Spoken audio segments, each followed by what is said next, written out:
Are you searching for a deeper understanding of your faith? Inspiring Philosophy is your go-to resource for exploring the rich tapestry of Christian thought.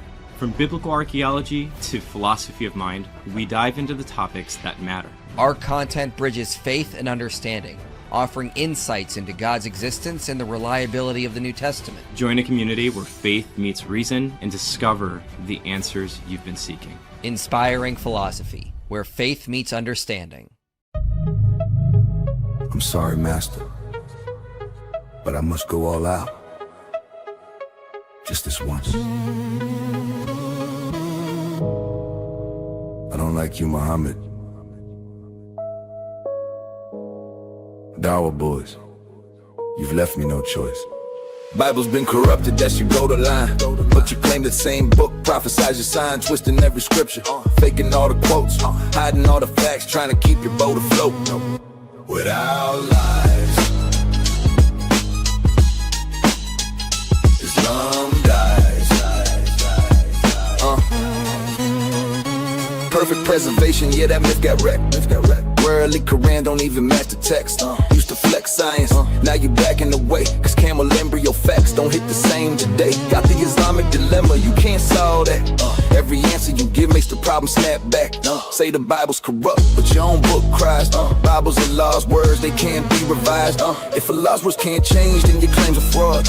You just argued yourself against the word of your God. Injil's secret book, that's your mystery prize. But the Quran said Christians should judge by it. Lies, then your crew pulled muted like it's just a game. Ruined the life and trashed a man's name. All that dawah talk, but when truth appears, you vanish from the chat like it hurt your ears.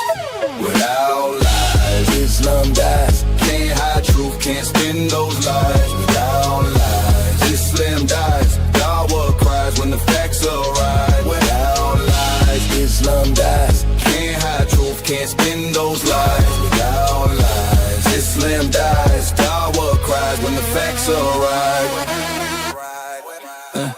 We follow Jesus better, sure in your dream. While cutting out his claims like you're cropping them mean.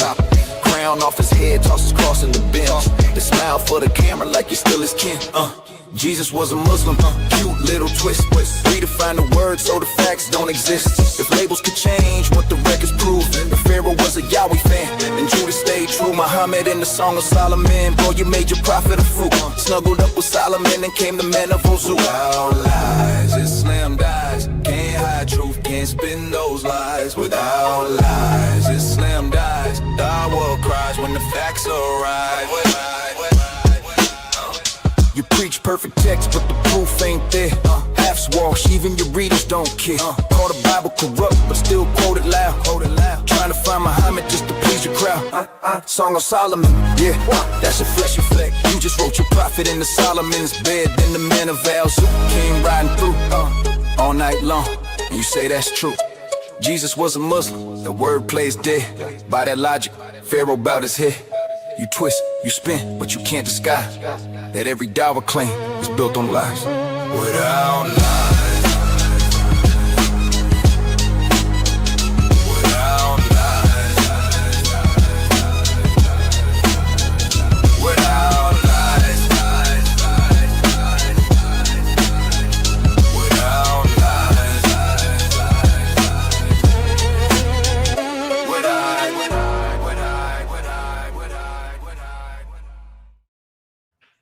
We are live, everybody. Welcome to the channel. Welcome to everybody streaming from William's channel. Mashallah.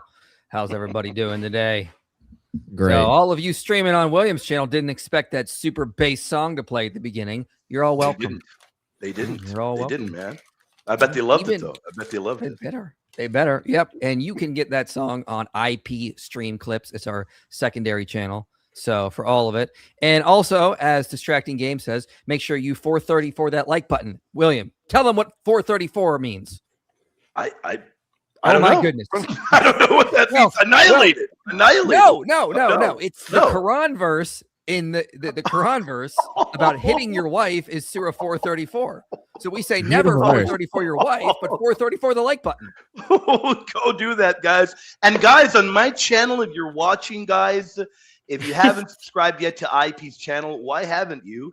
subscribe right now, as well as to the brother right over here and the brother over there. If he has a channel, Don't subscribe to Fan.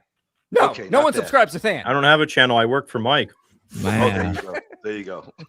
Yeah, that's it. So anyway, yeah. So welcome everybody. Hope that's good. We're waiting for freaking David Wood's live stream to end. He's going to redirect to this, and he's still going. Wow. He needs to Like end 3 his. hours. Come on, man. lock in. In his zone. Yeah. I want to answer a couple things real fast. If Mike, I'm gifting $500 if Mike plays Fortnite for a live stream. No promises. I won't, and I don't have that kind of money. All right. Well, then I'm not playing. Crazy. Great talk. Anyway, Mike Jones, is it true you did a 1 Christian versus 10 Muslims debate over on the Social Digital Hour? No, and yes. So Yes, So, so Sean- far as he's going to say no. exactly. To quote the way Muslims speak. Yes. Yes, insofar as no. Listen, Sean Mike Kelly said he wanted to do that back in April. And I said, I guarantee you will not get 10 Muslims to debate me. You won't. He asked. He said he asked close to 100. He got a total of 5 to show up. So I did a 1v5. And yeah, the Dawa Bros will hate these guys. Some of them were basically, they'll declare them heretics. Some of them are absolute idiots. One of the nicest guys was there. He's from Pennsylvania. He knows who he is. So I enjoyed talking with him. Some of the other guys though are either pretty dumb or pretty messed up. But yeah, it was good. It should be out soon, and I'll let you guys know when that's out. But yeah, that was a good thing. I enjoyed that. Yeah. So where were we? Oh yeah, we're reviewing Nick debated Jake Broncatella. Now, everybody on this panel has debated Jake at least once. Is that correct? Yep. Think so. Wow. Oh yeah. Yeah. Yep. We all Stan, have. Stan debated him as well. Yes, he has. Yeah. Okay. We debated him on this channel on 2 powers. yeah, is 2 powers theology, like in the early church and the early Jewish thought kind of stuff. And yeah, Okay. quite frankly, William, when Than did that, it was pretty clear that Jake didn't know a lot about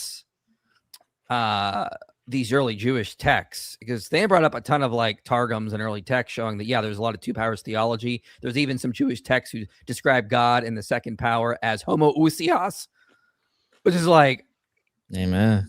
Pretty yeah, enormous. it's like- pretty enormous, yeah. So pretty Oh, crazy. And then I debated him last month on the Islamic dilemma. That was, if you haven't seen that debate, just watch the cross-examination from that debate. I guarantee you, William, if you do not laugh, I will give you $300. I'm probably gonna laugh right away. That's why you're throwing that offer out there, man.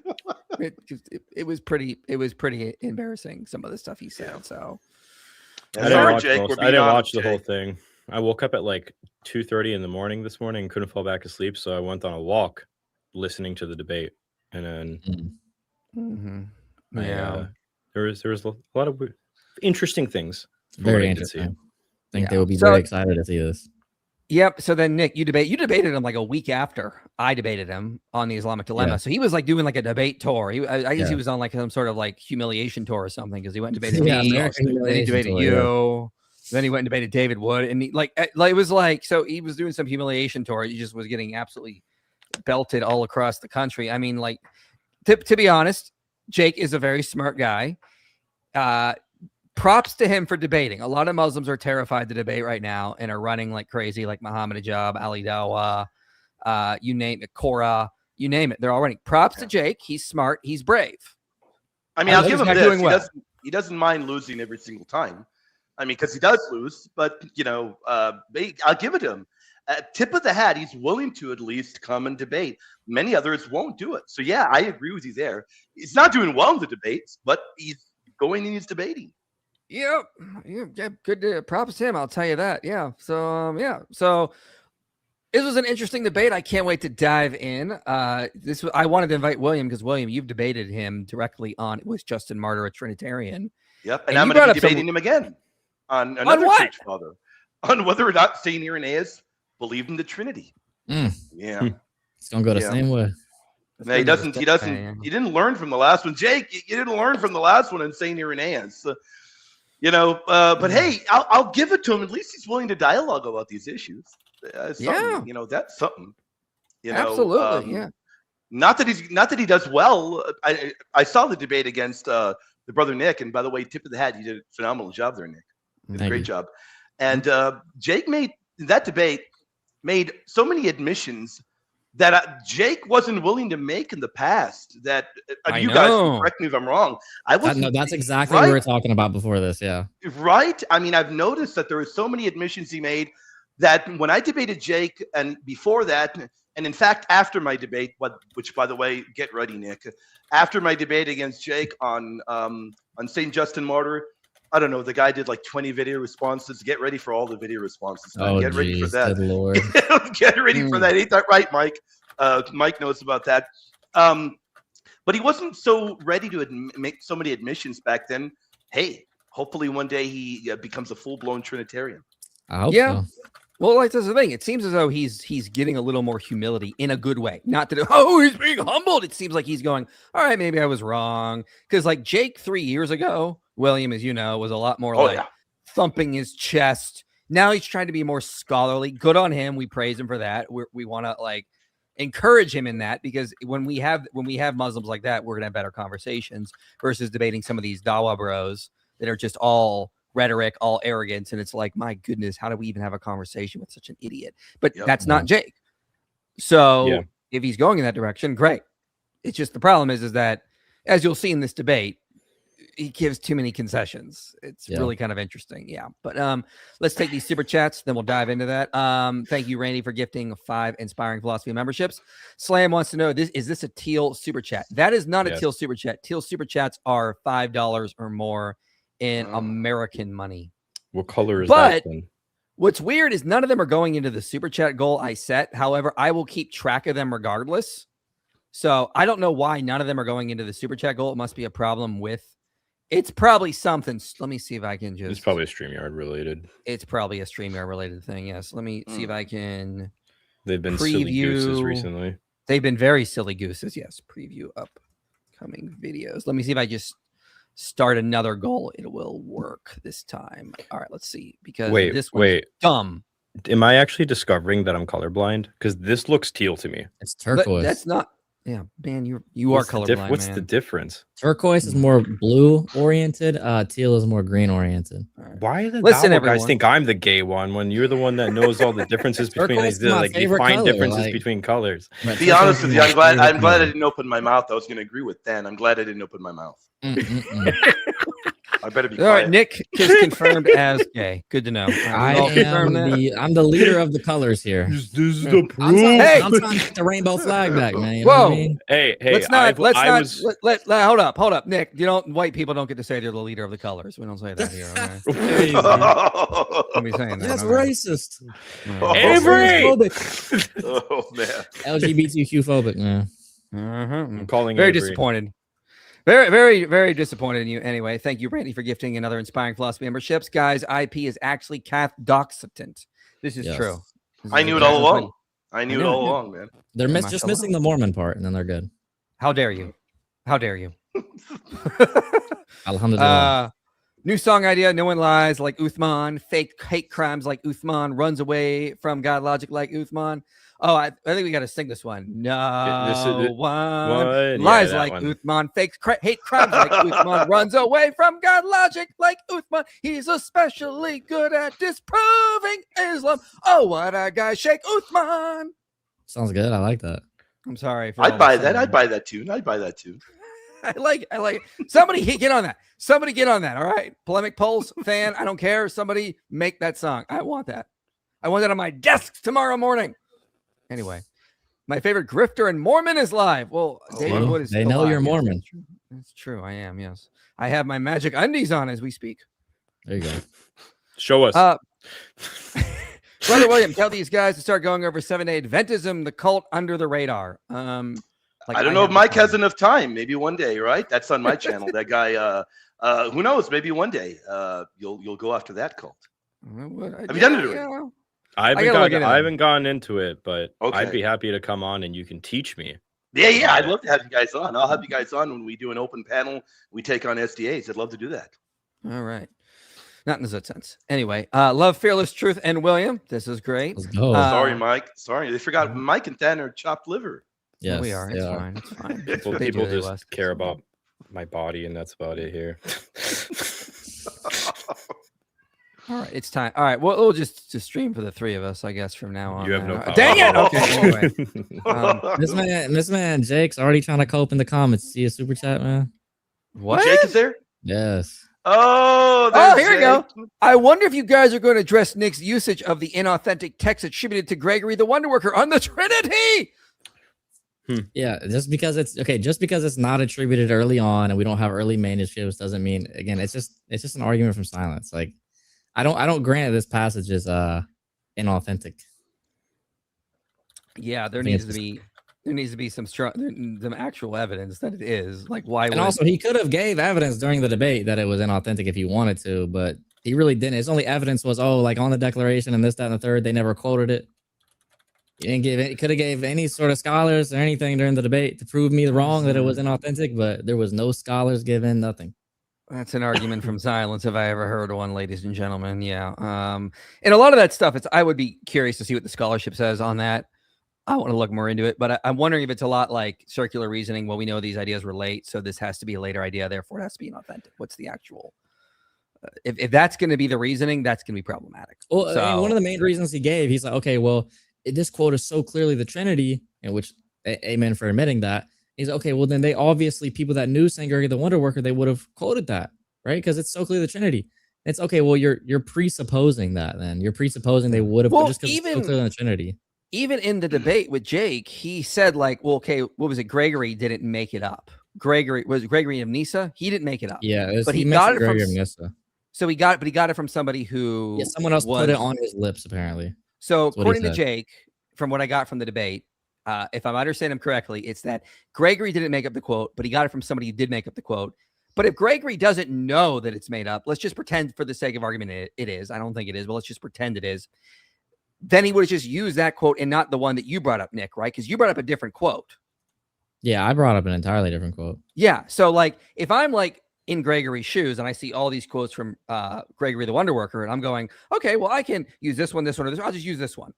Okay, that doesn't mean the other quotes are inauthentic. He may have just used that one thinking it was authentic and been like, okay, well, that one's good to go. I mean, do you recall which particular work that was? I don't think I got to that. It was Saint Gregory the Wonder Worker on the Trinity. Okay. Was it on the Trinity? Yeah. Okay. Now, Jake, you know very well, Jake, you should know that I hope that you're not contesting as to whether or not St. Gregory the Wonder Worker taught the Trinity. He most definitely did. And even St. Gregory of Nyssa preserves that he taught the Trinity. So that's what he's challenging. I hope you're not making that argument. Okay. That's what he's challenging. He's challenging that Gregory of Nyssa quotes is actually inauthentic. It's a made up quote at a later point. You're challenging the St. Gregory of Nyssa quote is inauthentic? According to what, Jake? Where are you getting that from? Scholars, modern scholars say it, apparently. Come on, Jake. You're better than that, Jake. If that is what Jake is challenging, you're better than that, Jake. Yeah. My sister is atheist, but won't say Christianity is false. Gets mad when I say other faiths aren't true. How do I even respond to that? It sounds like she's just being stiff-necked, stubborn. I don't know what to tell you, man. I would pray for her and start asking her questions. Okay, well, how can Christianity be true and other religions also be true if Jesus said he's the only way to the Father in book Gospel of John, for example? In Acts, they say there's no other name by which we can be saved. How does that make sense? Either Christianity cannot be true while other faiths are also true if Christianity teaches it's the only way. You can't have both. That's what I would say. Yep. Was playing around with AI. It recommended a video from your channel. Name the owner as John Perry. And even AI doesn't know what Mike is doing here. Well, that's true. And as we know from Dawa Bros, AI is the final arbiter on all things true. You just ask AI by definitely not manipulating it. And then when it tells you what you want it to say, then Amen. that's the end of all. Shake ChatGPT is the end all be all. Amen. By the way, this guy is a believer. He's joking around. He doesn't believe Muhammad is a prophet. He's a believer. Mashallah. Okay. May the Lord give thee peace. Happy birthday to the Prophet Muhammad, the last prophet of Allah. Hi, AP. Hi, IP. Sniffy, Poopy, Mike. Pray. That's a nickname for me, not you. That's a nickname that for you. As a Muslim was debating me, a Muslim that probably, I imagine, debated you before. And I was debating a Muslim, and he called me Mike. He called me Mike about 20 times. Yeah. So I'm guessing you probably, what's his name? The guy that goes by the name Prophet Daniel. Or Oh! I forget. I imagine he did that because of you. He called me Mike like 20 times. Now to joke around, these guys call me Mike because he called me Mike all throughout the debate. I mean, over and over and over and over. I'm guessing pretty it was sure from debating you because he said I he did not debated a debate Christian. him.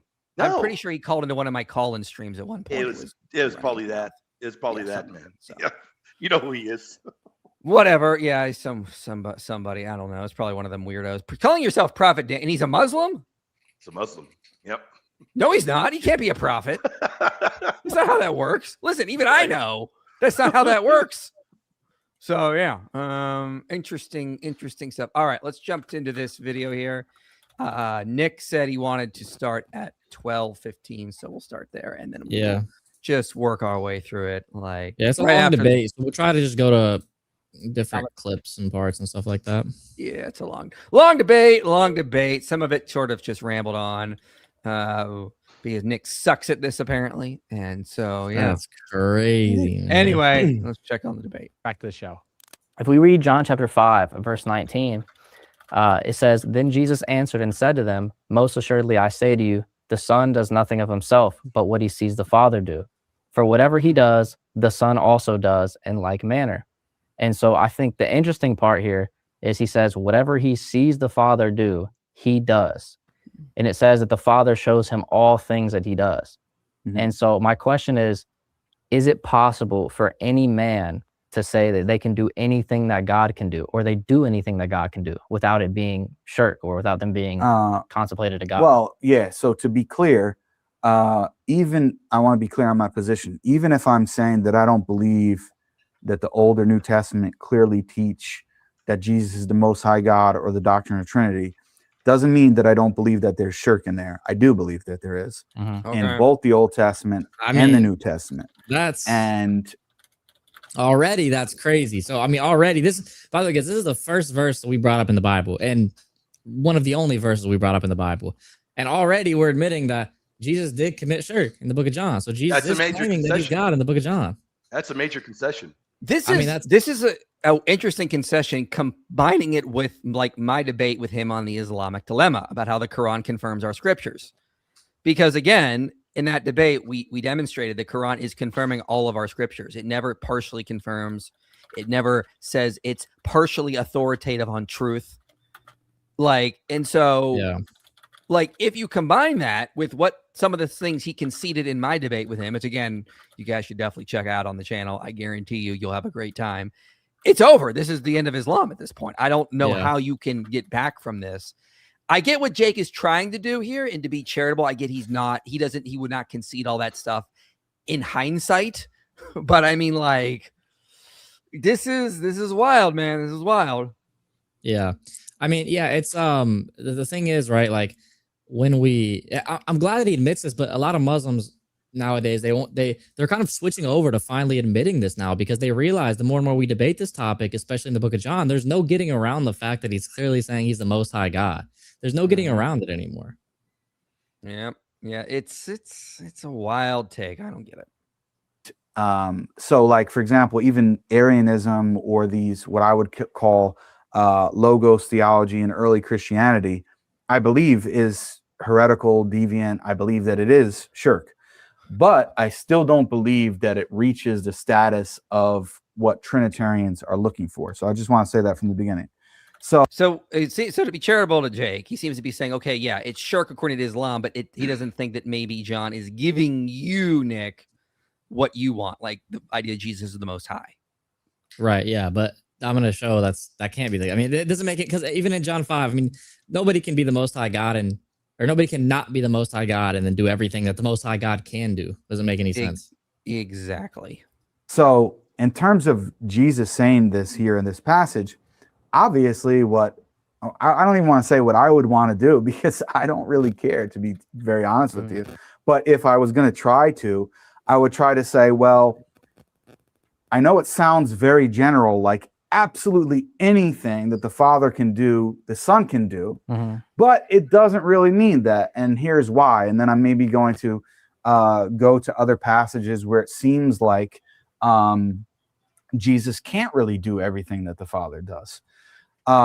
So it would just basically be me telling you that all doesn't really mean all in that exact way. And a lot of people are going to say, well, Jake, that doesn't really make any sense because it clearly seems to, say that. But just as, this is just an example for people to understand what I mean.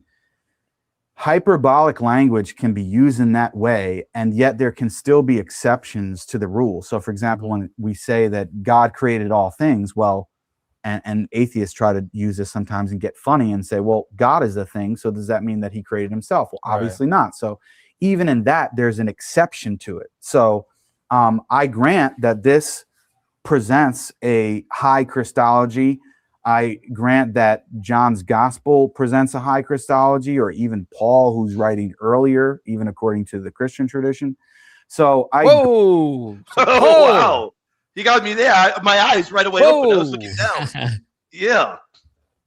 Hold on. He's putting it real early. Let me just say this real quickly. He's putting it real early if he's going to rewind all the way to Paul, because you clearly he's saying, okay, St. John's gospel written last, very high Christology, but even Paul has a high Christology. Whoa.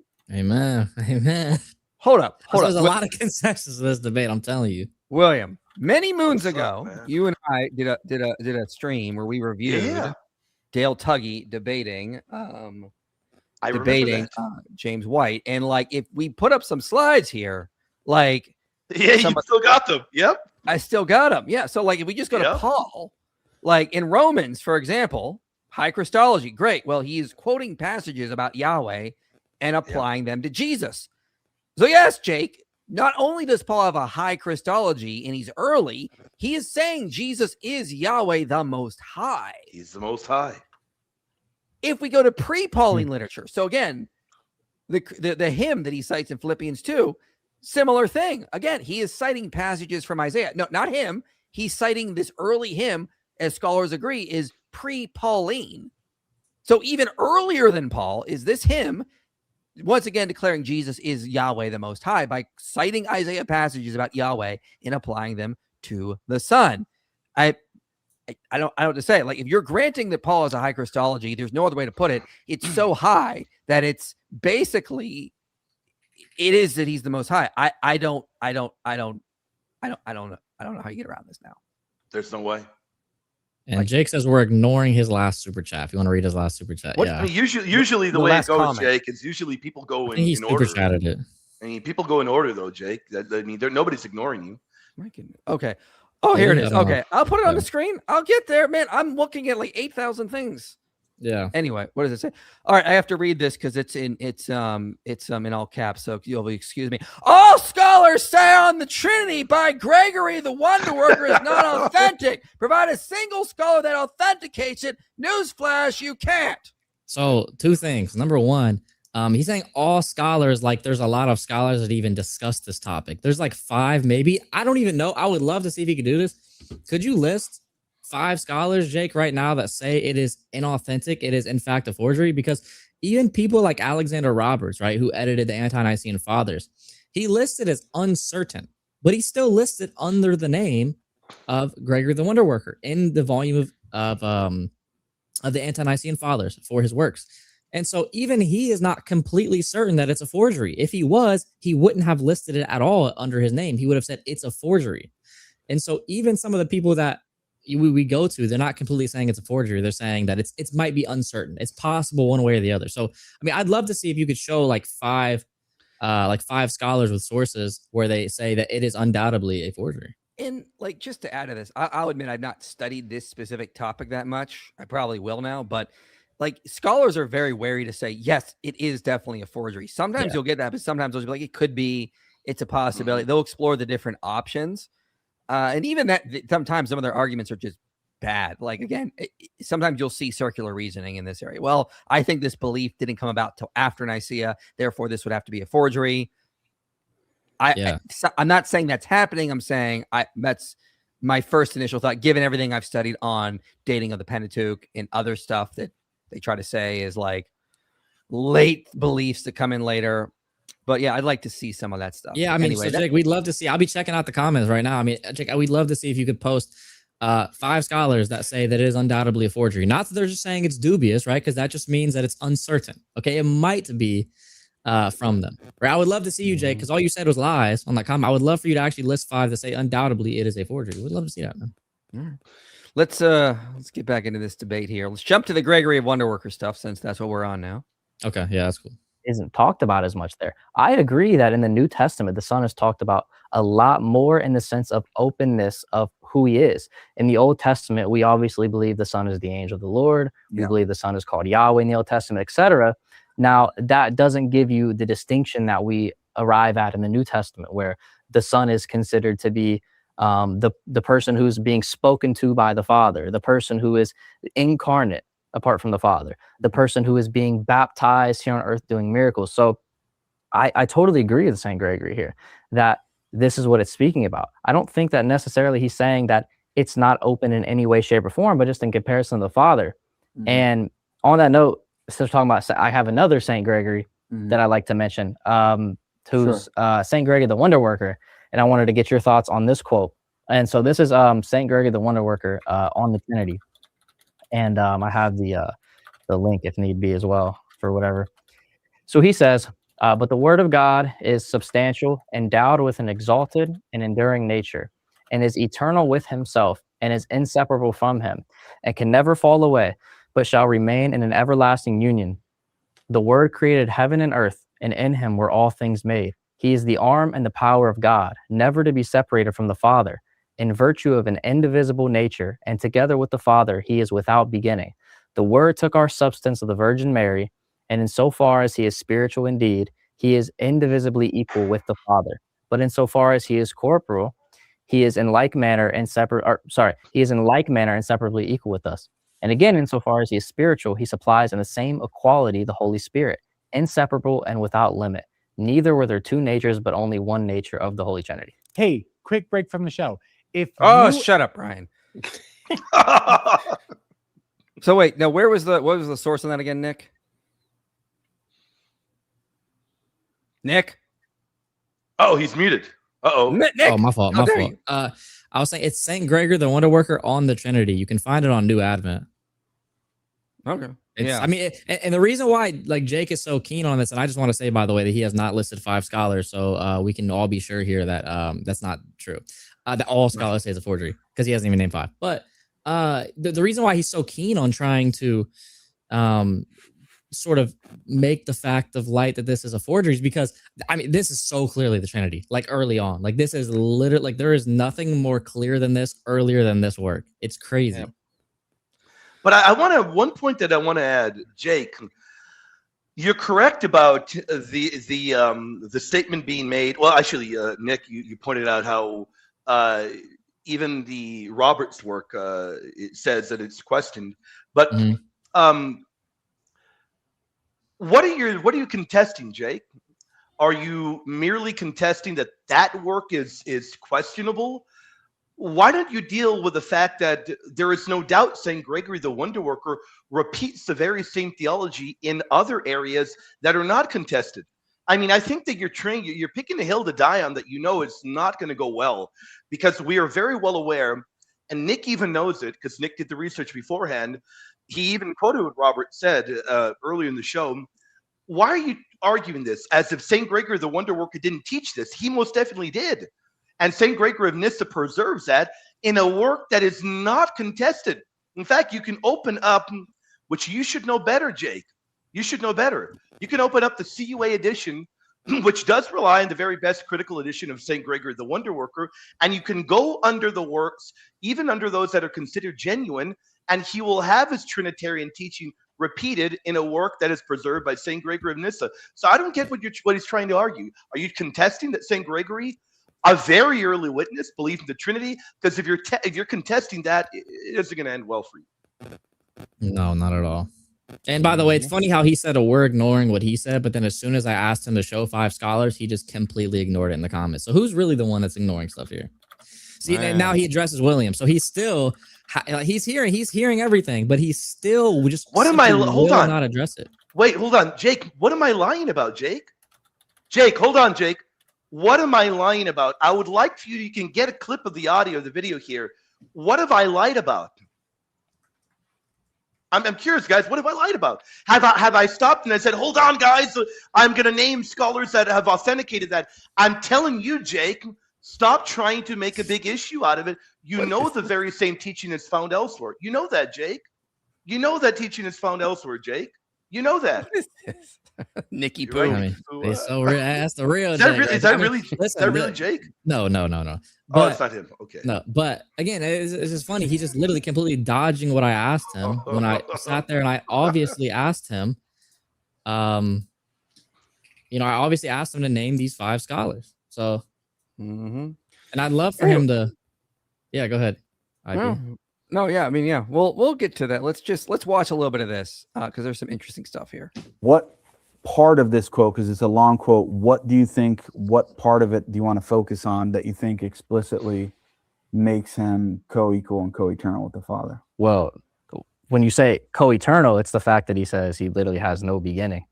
Mm-hmm. So that part would mention co-eternal. The fact that he literally says he is without beginning. Mm-hmm. Yeah. So many people, and this seemed to be, I would have to look more at this passage specifically, but many in the early church believed that. I want to pause it here. So this is crazy. I mean, listen, he wrote a whole book about this, but now this is his first time hearing about this. He's literally saying, I got to look more into this passage. Like, this is his first time hearing about this. I would have expected, Jake, if you wrote a whole book about this, you would have at the very least read on the Trinity. That's easy to find. Yeah. The fact that let me make one particular point. The fact that, Jake, the fact that you are not aware of St. Gregory the Wonder Worker having taught the doctrine of the Trinity makes me wonder how deep you went in your Trinity book, because it's very well known. And I don't mean in obscure writings. It was also known and believed by the Cappadocians, who are cornerstones of Trinitarian dogmatics. You should know better, Jake. You should know better. Yep. That the Word was eternal, right? So I grant that. But they didn't believe that he was eternally a distinct divine person. This is the biggest troll ever. This is just the biggest. Yeah. Well, they got me. I thought it was him for a moment. Nah. That he was begotten at a particular moment in time. And I think if you read other texts from Gregory, including the fact that most scholars think there's actually another text by Gregory, which I'm surprised you didn't read, which is sometimes called the Declaration of Faith. Mm-hmm. And that's preserved later in the 4th century.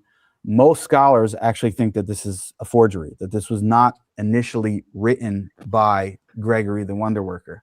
So the question that I have is, why are later 4th century fathers actually seeming to, create this declaration of faith and put it on the lips of Gregory if he very clearly taught what they believed? Well, which 4th century father you say is putting it on his lips? Okay, so I'll bring that up here. Let me just give it to you. He's accusing Gregory of Nyssa. I already know.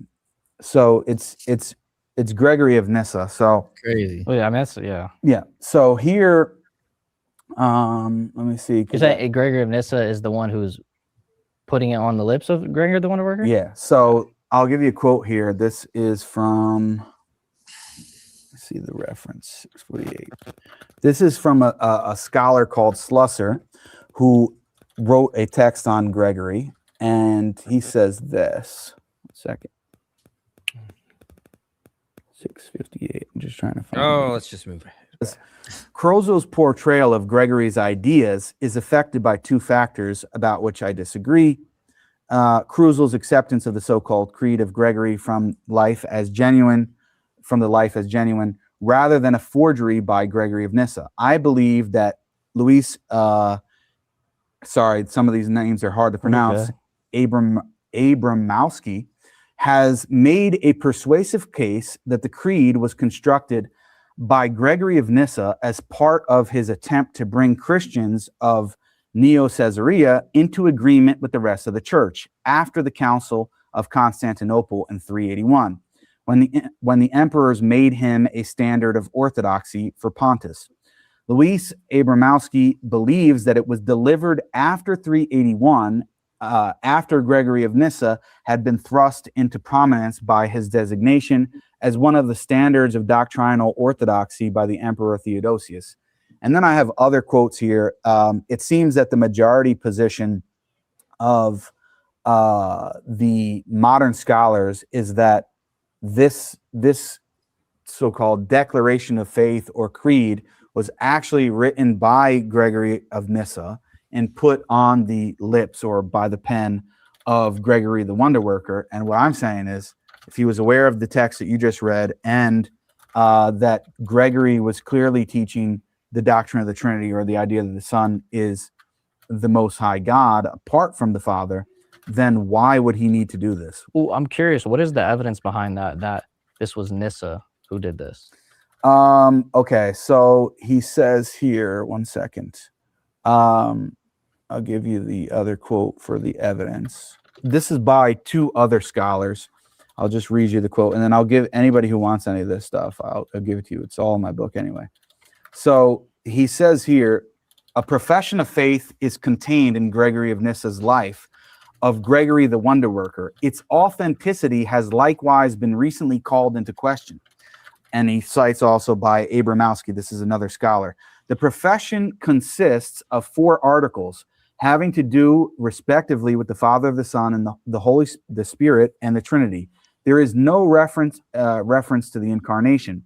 It is meant to remove the dangers of Origenist subordinationism by emphasizing the point that there is nothing created, nothing of servant status within the Trinity, nor anything introduced into the Trinity only at a certain point.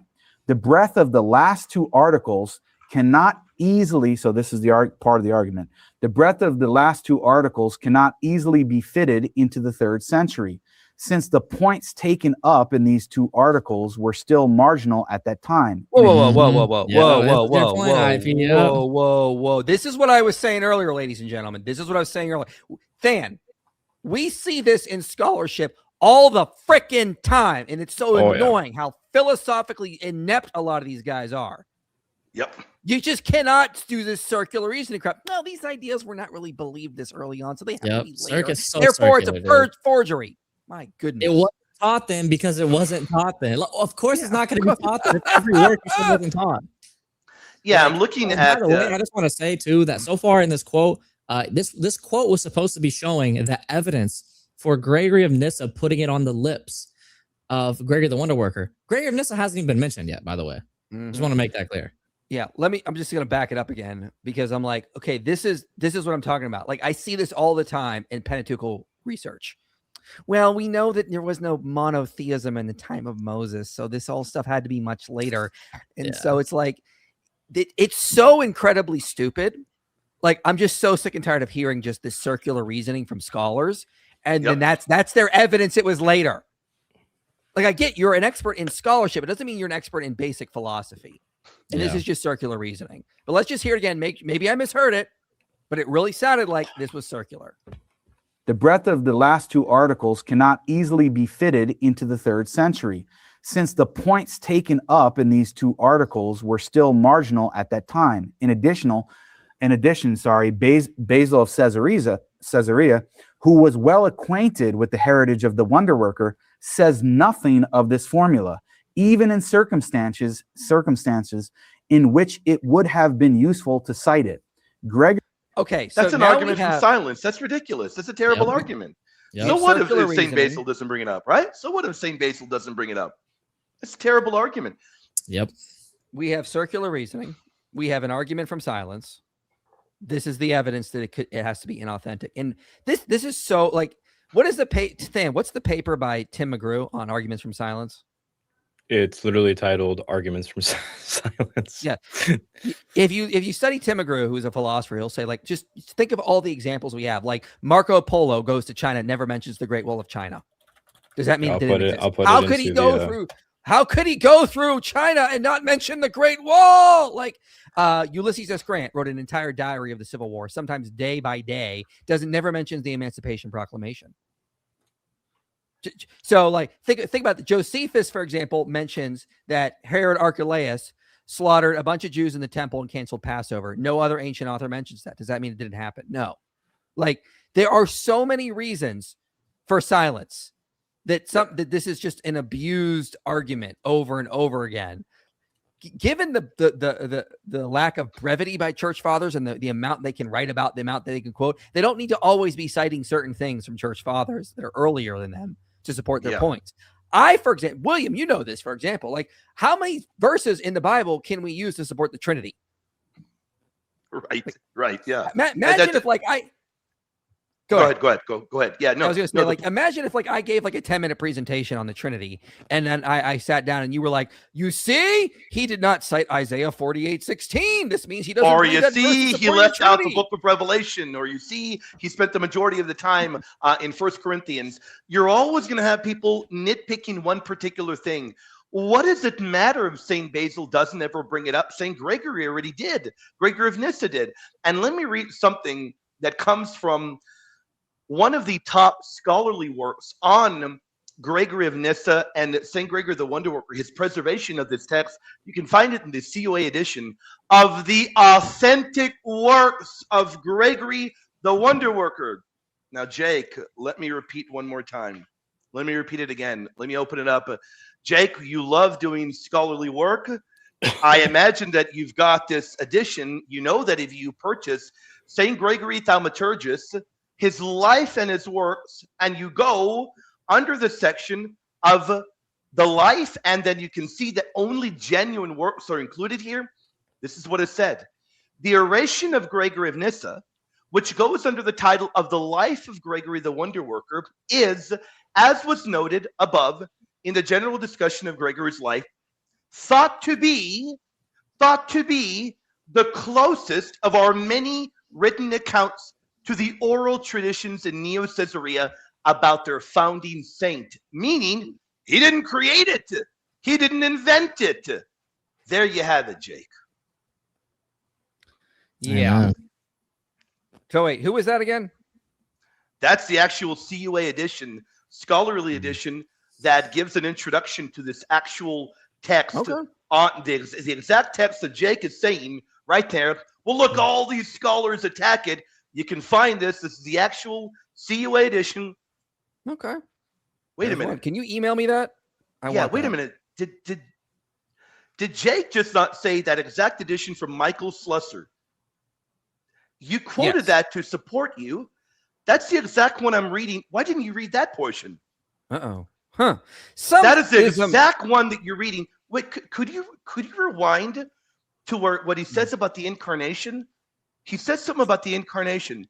Did he say that the references to the incarnation are never there? Did you all hear that?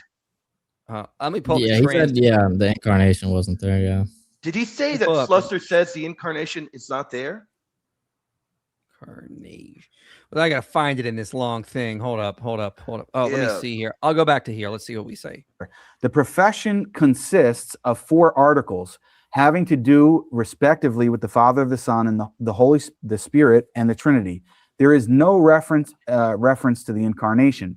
It is meant to remove. Yeah, no reference to the incarnation. If that's the same source, I'm reading the exact same one, translated by Michael Slusser. What are you talking about, Jake?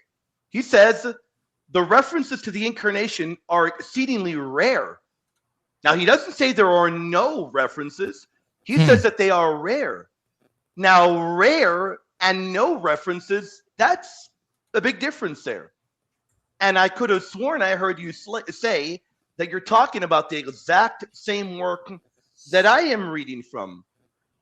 And he actually does say that there are references to the incarnation. Jake, if you are there in the chat, which you were there, tell me what you're referring to. What page was that on? Because I'm reading it, and I'm reading it verbatim. But the references to the incarnation are exceedingly rare. That's weird. What work are you looking at, Jake? This is interesting. Some things are not. Some red flags are coming up. Something's off here. Oh yeah. All right. Let's get back to the Spirit, and the Trinity. There is no reference to the incarnation. It is meant to remove the dangers of Origenist subordinationism by emphasizing the point that there is nothing created, nothing of servant status within the Trinity, nor anything introduced into the Trinity only at a certain point.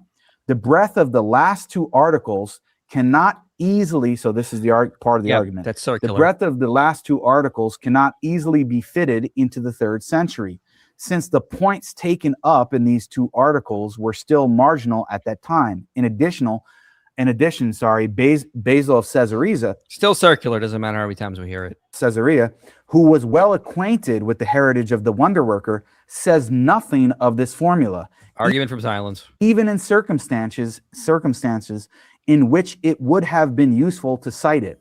Gregory of Nazianzus quotes the 4th article as from a recently composed profession of faith.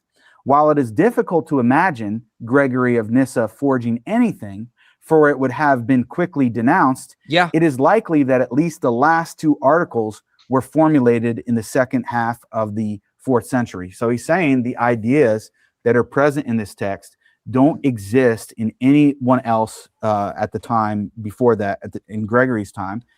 Okay, that last part of that quote really does not help Jake at all, because it's difficult to imagine Gregory of Nyssa forging this. Okay, yeah. If anyone forged it, they would have been quickly called out, I feel like. Yeah. So it seems, though, is that people by the time of Gregory of Nyssa believe this quote was authentic. What is the evidence people were actually challenging this in that day? They thought it was inauthentic. I mean, you got Jake in the audience saying, wrong source, William, pay attention. Okay, but my quote from the actual translator of the work, it still stands. And Jake, Jake, I don't know why you're saying pay attention, genius. In terms of paying attention, weren't you the guy during our debate that begged the moderator to pause the timer so you could look up a source? You're telling me to pay attention when you were begging the moderator in our debate to pause the timer so you could look something up? Oh, come on, man. Give me a break, Jake. And then he's saying that Basil, who references Gregory at times, never actually mentions this text. And when he was being persecuted, it would have been the perfect time to actually mention this text, but he never did. So those are just some of the scholarly arguments. That would seem like it would go against your point then that Nyssa didn't write it. What do you mean? Sorry. If Basil never mentioned it. If he was well acquainted with Nyssa, you would think he would have mentioned it at some point, right? No. I'm saying that Basil would have mentioned, if he was well acquainted with Gregory the Wonder Worker's text, then he would have mentioned it to support and justify his position. So which part exactly of the declaration are you saying? Because I'd like to see this, where St. Gregory of Nyssa is attributing something to the wonder worker. No, but see what I'm saying. The also important point to bring up, Nick, is that this was not the actual quote you were talking about. He moved to a different quote. If I'm not He completely moved the declaration. Moved to another one. Yeah. Because he had no clue about the other quote at all. He literally said, I need to look into this more. He had no clue about on the Trinity before I mentioned it. That would be an argument that the statement in the Declaration of Faith is authentic. If you have other quotes of Gregory of the Wonder Worker, where he's saying stuff that's Trinitarian, why would he not say this other thing is Trinitarian? And the arguments I've only heard against it are just fallacious, circular reasoning, argument from silence. Someone had to make it up. It couldn't have been Gregory of Nyssa, the guy that's recording it, but it had to be made up because it doesn't fit our circular arguments. My goodness. I'm not denying, we're not denying that the majority of scholars are challenging this quote. That's irrelevant to the point. The point is that, are their arguments actually good? Because the majority of scholars would agree that the Pentateuch doesn't go back to Moses. I think they're wrong because their arguments suck. I think their arguments suck here thus far for arguing that quote from Gregory is inauthentic. Yeah, and it's worth real quick. Ahead, it's also just worth noting that different scholars who think that this is a forgery, they're not going to say forgery as if like it just came out of thin air. A lot of scholars are actually going to say something like there's a historical kernel down in there that was just rearticulated to update it to modern vernacular, stuff like that. There's scholars that will argue stuff like that as well. Well, hold up. That means that then these scholars like Gregory of Nyssa and others thought that Gregory the Wonder Worker was a Trinitarian then, right? Correct. This is the thing that's really actually important, is because Gregory of Nyssa inherits Gregory the Wonder Worker as somebody that is actually an apostolic, like carrying the apostolic beliefs, right? He is claiming him, right? he would not be doing something like that if he Now- thought Gregory the Wonder Worker was. Go ahead. No, this is important. I'm glad you brought this up because we need to bring up something Jake brought up in a prior debate. Because if later church fathers are interpreting Gregory the Wonder Worker as a Trinitarian, and Justin Martyr, and Tertullian, and Irenaeus, and all the early church fathers as Trinitarians, let's look at something Jake said in your debate with him, Than. This is actually kind of important and relevant. So this is something towards the end he said. Tertullian earlier today, and in my view, and I think that this is the mainstream scholarship's view, is that Tertullian was a corporealist. He believed that God had a body, and that he had this position most probably because he was influenced by Stoic philosophy. And if I'm reading that, and I'm reading the primary source, which is Tertullian, I'm saying, wow, I mean, he very clearly just said that God has a body, and he sounds like he's saying that God is corporeal and all these kind of things. Well, now I don't want to just say, oh, that's just Jake's interpretation of it. I go to St. Augustine, who's a giant in the church, and I read him, and he interprets Tertullian in the exact same way, and basically chides him and criticizes him for saying that God has a body. So to me, I'm not saying that Augustine can't be wrong and he's infallible, but I'm using that as good evidence for my interpretation of Tertullian. I'm just trying to explain to you what I mean by these different layers and how I'm using different scholars to interpret each other. So, because I don't want to, I don't think there's too much new under the sun. That's my view. And because of that, I'm not trying to come up with a unique hypothesis and book here that's like, oh, Jake Brancatello's musings on the New Testament and the ante-Nicene fathers. No, I'm trying to present what I think is standard modern scholarship along with. Okay, so that should be enough to get the full quote. So notice what Jake is doing here. This is important, guys. Pay attention. He will use St. Augustine to better help him understand what Tertullian was teaching. We are using the exact same reasoning. We are using post-Nicene fathers to better understand what ante-Nicene fathers are saying. What's the difference? What's the difference, Jake? If Augustine, the Cappadocian fathers, the Nicene fathers, galore, all agree the earlier fathers were Trinitarian and they were preaching Trinitarianism, that's exactly what we're doing. Like, show me one of these post-Nicene fathers that declares Justin Martyr a non-Trinitarian, declares that Gregory the Wonder Worker was not a Trinitarian. Show me one. If that's the point, then okay, then we can use your own reasoning to determine what the earlier fathers were preaching. And all the later fathers were saying they were Trinitarian. Okay. Double standard. If you're not going to accept what we're doing here, don't be hypocritical. Does that make sense? And the language used, you know this very well, Jake. The language used by many of these early church fathers would then get incorporated into the creeds, the Nicene Creed and other creeds. You know that, Jake. You know better, Jake. You know better.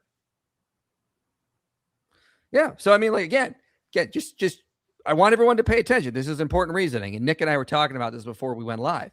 Okay. If you use Augustine to better understand what Tertullian was saying, to know that he believed that Tertullian believed that God had a body, you're going to do the same thing for Trinitarian beliefs. Mm-hmm. All the post-Nicene fathers say the earlier Nicene fathers, the ante-Nicene fathers, were Trinitarian. Gregory the Wonder Worker. So guess what? We can then say when Gregory of Nyssa is quoting Gregory the Wonder Worker, and maybe, as according to Than, who's citing those scholars, he's just sort of retweaking it for modern language, he still is saying that he's a Trinitarian, full-blown Trinitarian. So using Jake's own logic, Gregory the Wonder Worker was a Trinitarian because Gregory of Nyssa says he was. How is it not a double standard if Jake denies that reasoning? Seems like it is. Oh, it is. I'm going to see if I can pull up one of the papers I've read on this. Checkmate. We can Jake gives us permission. We can use later fathers to understand the earlier fathers. Justin Martyr was a Trinitarian then. Irenaeus was. Tertullian was. Hippolytus of Rome.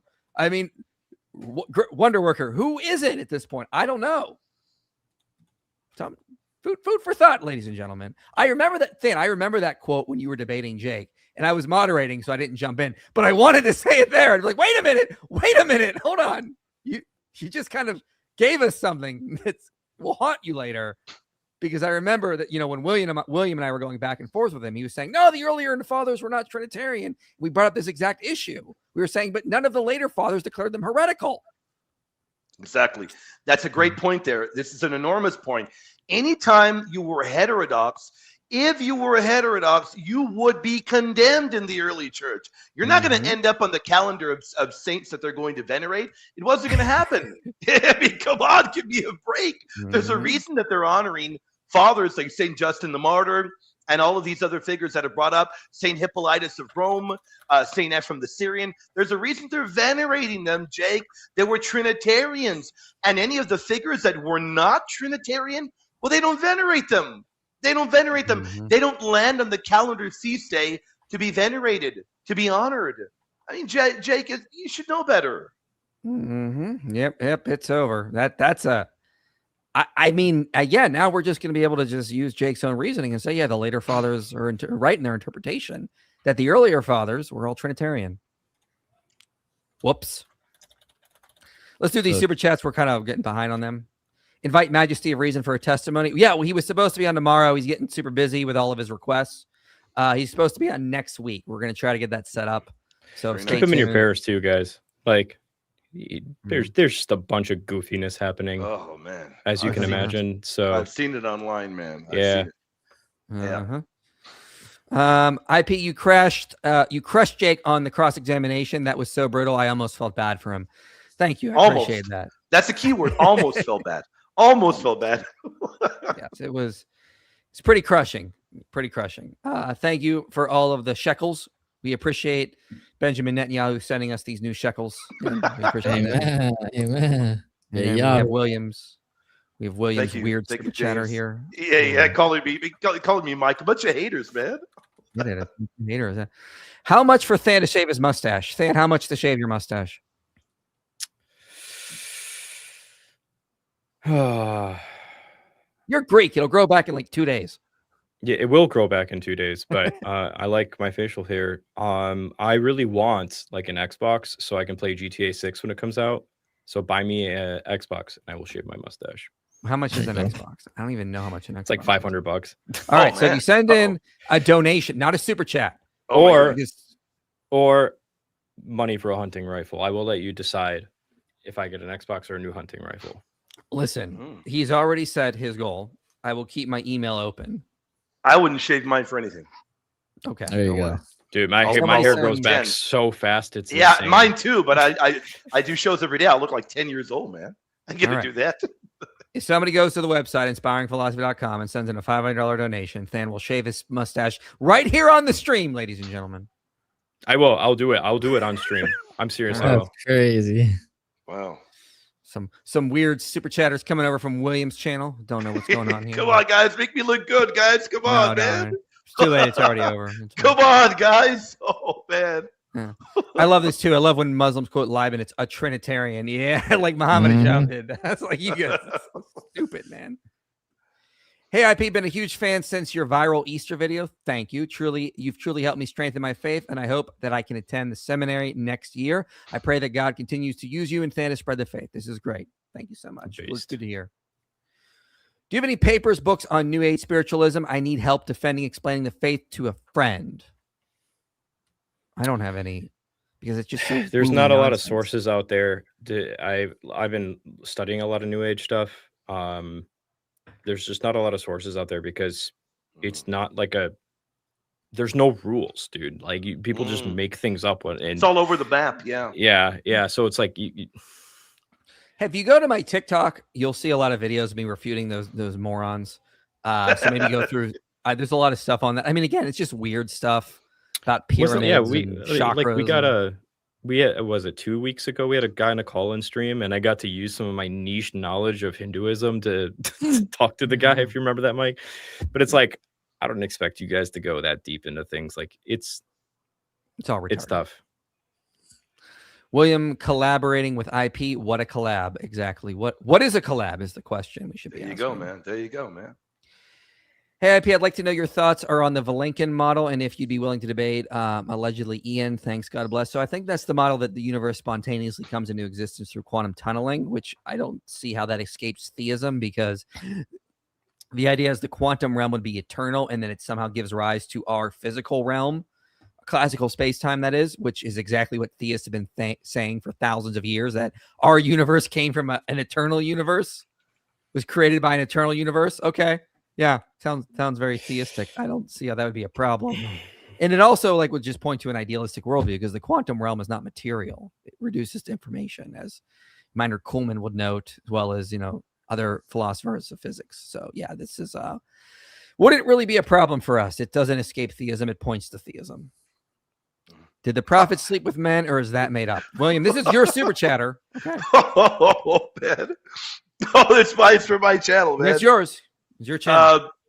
Yeah, I don't think that there's any tradition that that records that. But I tell you one thing: there are traditions that record the fact that he was not mentally well at all, and in terms of his knowledge, he was not very smart at all.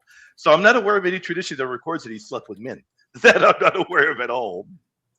You should talk to Rob Christian or Jai and DOC about the Muhammad and the men of Al-Zut, because they argue that okay, that's probably what happened. All right. Hey, well then they are, if they would know more in terms of those traditions, and if they say that those are verifiable and rock solid, well, I can see to them that they perhaps they have information there. Have you looked into that? Have you looked into that? I think a lot of the hadith are just crap. Late they're stories. They're all Yeah. garbage. Yeah. So Yeah. I don't think that he did a lot of the things that are in the hadith. Sure. But he was a buffoon. We can all agree he was a buffoon and a moron. I think the only thing we can really take is the Quran, what he was preaching. And even some of that is wishy-washy, because you have, I mean, even scholars recognize there's problems there. I mean, the scholarship is just new on a lot of Quranic stuff. It's not as advanced as biblical studies, and the problems coming out are horrendous for Islam. Oh, they're horrible. Horrible. Mm-hmm. Does early church believe in premillennialism, or were they postmillennialism? Thank you very much for your answers. More would have been premillennialist. Origen was postmillennialist. But they were wrong, because postmillennialism is true. So there. Augustine was amillennialism. Yeah, there were some that were premillennial. Yeah, they didn't have a unified particular view on that in the early church. Nick is a pan-millennialist. Yo, whatever that means, man. That means everything's going to pan out. I'm like trans-millennialist. I like that. We need Sleepy to recite the profession of faith, which I shall send you. What is with this weird super chats, man? What is? Hey, at least he is pointing out that profession of faith of the great Saint Gregory the Wonder Worker. He is supporting us by saying there's a profession of faith, and he's saying to recite it to pretty much shut up Jake. So I'll give him a tip of the hat. Even though they're weird, give him a tip of the hat. He's right. That profession of faith pretty much shuts up Jake. There's no doubt about that. Good point there. Good point there. Watch the debate. I wish next time the moderator can allocate equal time instead of having Jake ramble and Nick shutting him off in one sentence. Well, this is true. There was a lot of that where Jake would go on for like 3 or 4 minutes, and Nick would have like one sentence, and it would just end. That's why I low-key like cross exams better sometimes, because he just monologued a lot. Was it not cross examination? Was it like open dialogue? It was just complete open dialogue for 2 hours. We're having cross examination in hours, Jake. You know that. Opinions on Cult by Richard Spencer and Mark Brahmi. I don't know anything about this. Sorry. Jesus said the Father is greater than I. Can you explain how that fits with the Holy Trinity? Oh, this is true. I guess we have to now abandon Trinitarian beliefs because of this one out of context verse. But Nick, what you answer this well. I like how you answer this. Go ahead. So when he says the Father is greater than I, he's going to be talking about in localized presence. So the fact the Father is in heaven and the Son is on earth within localized presence, and all localized presence is where the presence is manifested. So Christ's presence is obviously manifested on earth during the incarnation. And so it's greater to be in heaven than it is to be on earth. So that's all he's saying, is that he is in a greater place than Christ is on earth. He's not talking about in power, essence, or anything like that. We know that because it states very clearly that the divine nature dwells in Jesus bodily. We know it's not talking about in power because in John 5, it mentions the fact that Christ can do everything the Father can do, etc. And you can find that. Let me just add to that. You can find that in the early church fathers as well. So great point there, Nick. Yeah, I would also say, I mean, Jesus says you will do greater works than I.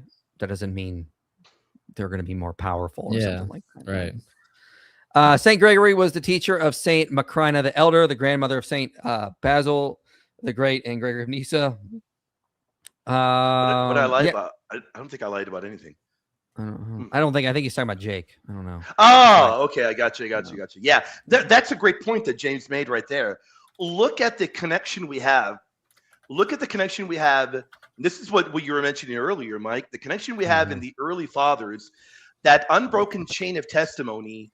And here we have Jake saying, well, hold on, Basil didn't mention this, but Gregory of Nyssa does. And people know that St. Gregory the Wonder Worker was a great church father that believed in the doctrine of the Trinity. Why would they make it up?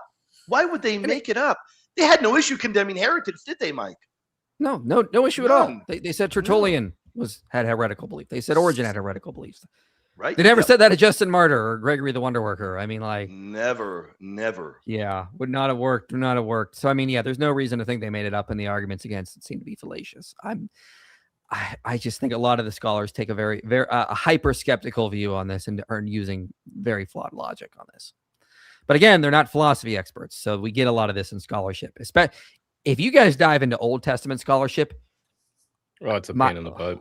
Oh my, where is the book? Hold on, I want to show you a book real fast. Hold on, let's see if I can find it real fast. It's called the so-called. So this book, I read this book. It's called the so-called Deuteronomistic History. I'm not making this up. Like, you'll just be reading it, and he's like, "Yes, this verse was made up later because it fits with this time during the Persian period, and this verse was made up later because it fits with the Assyrian period." Talking about stuff in the Pentateuch, and it's like, what is your reasoning? It fits with a later time, therefore it was made up at that point. There's a whole book of just fallacies. I'm just like, that's horrible.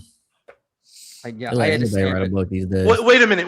Are you guys telling me scholars don't walk on water? You telling me they get things wrong? They get things wrong. Nonsense. Amen. Yep. Yeah, I put this in books that need it. Oh, I like that. Man. I got to start doing that. I ordered I got a stamp, so I stamp stuff that needs it. You know. There you go. I like that, man. We only know Socrates' philosophy from his students. Also, if you bring Dr. Mullins on, can you get him to watch clips from the second Jake versus David Wood debate? Sure. Mullins might be mortified. Honestly, that was a train wreck for his life. I don't want to put Ryan in that position, man. I don't want to be. He would not have fun. No. David Wood says, "You're nerds." Hey, Will. Hey. Mashallah. Casting for Dragon Ball Z abrogated. Goku, Muhammad Ajab, Gohan, Dean. No. Krillin, Duck Lips. No. Vegeta, Maloink. No. Bulma, Korra. Okay. Frieza, Avery. Yeah. No, he's much more powerful than that. Zarbon is Stan. Yes, obviously. I feel like you guys are going to condemn me right now, but I've never seen Dragon Ball in my life. Goodbye. Has everyone here, even you, Nick, even you like Dragon Ball? No, I've never watched it either. Goodbye. What a loser. David Wood raid, you see? Yes. Powerful raid, yes. Anyway, any thoughts on this, Stan, or did you want to move on? What do you guys think? I don't like this lineup, man. It's disrespectful. Although you're clearly Zarbon. No. Anyway, you're Chiaotzu. Mike is Chiaotzu. How dare you? I'll have you know, I'm at least 3 inches taller than Chiaotzu, okay? Anyway, let's continue on. The declaration of faith we get from Gregory of Nyssa.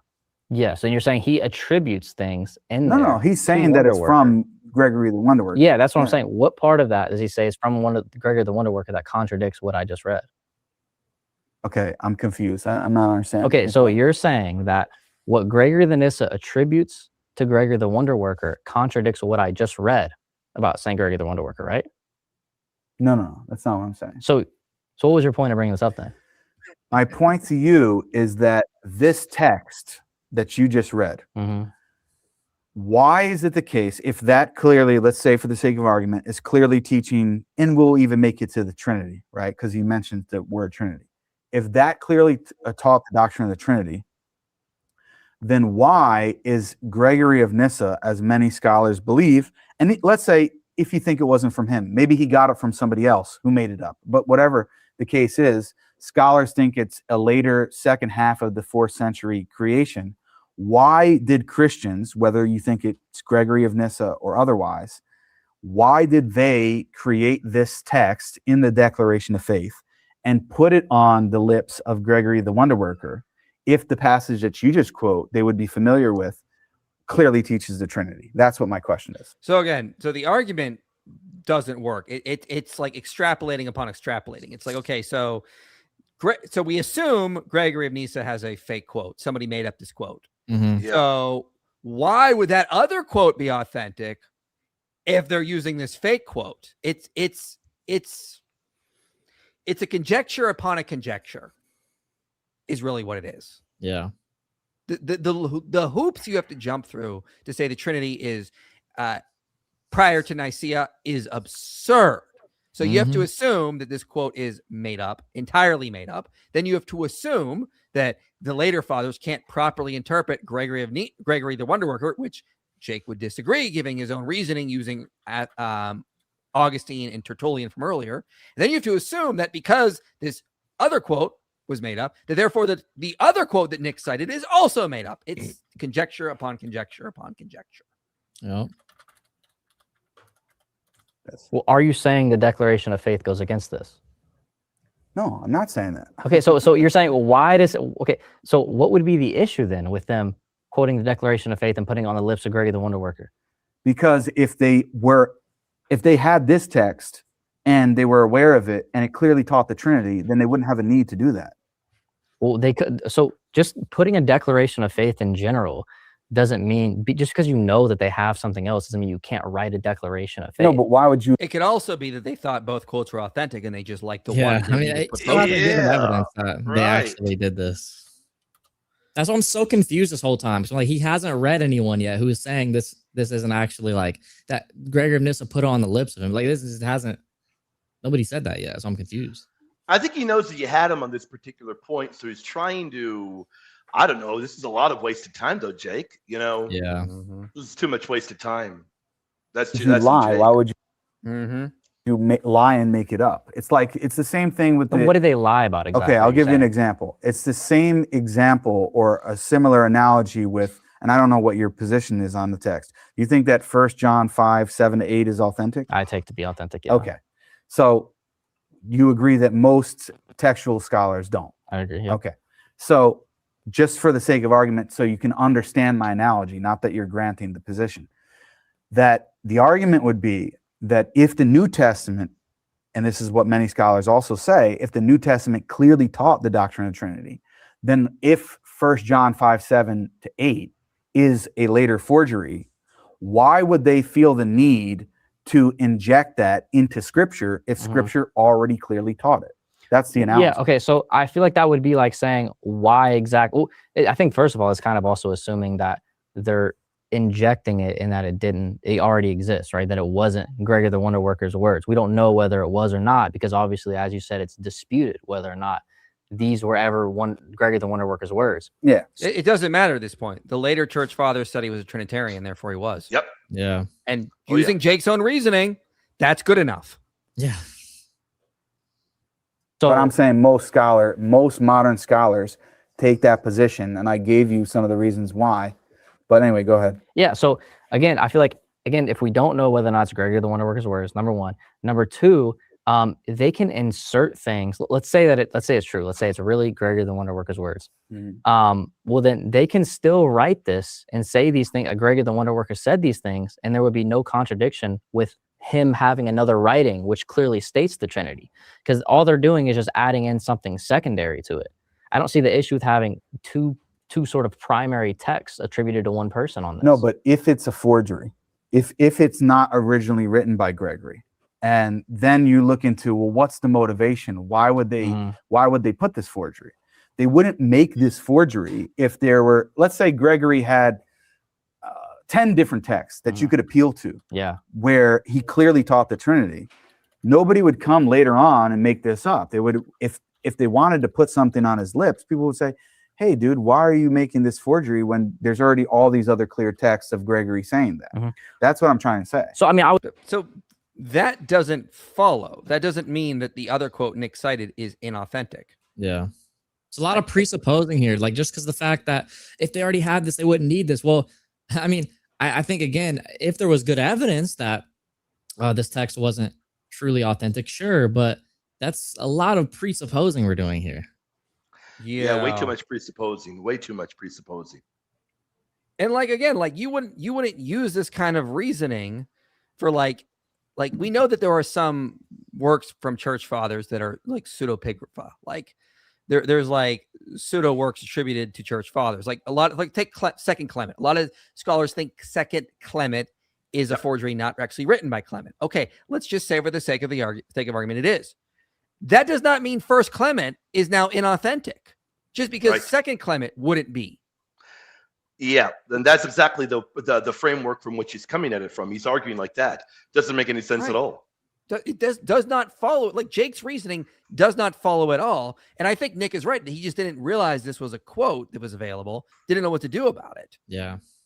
I mean, I would take the view. I mean, the last scholar you read, he talked about how he wouldn't seem to assume that St. Gregory would even write a forgery in the first place. Well, he's sympathetic to that. So what his position is, to be clear, I'm not saying that everyone says that Gregory did it, but the reason why, to be clear to the audience, the reason why a lot of people accuse Gregory, not the wonder workers. I know there's a lot of Gregories going around, so some people may be confused.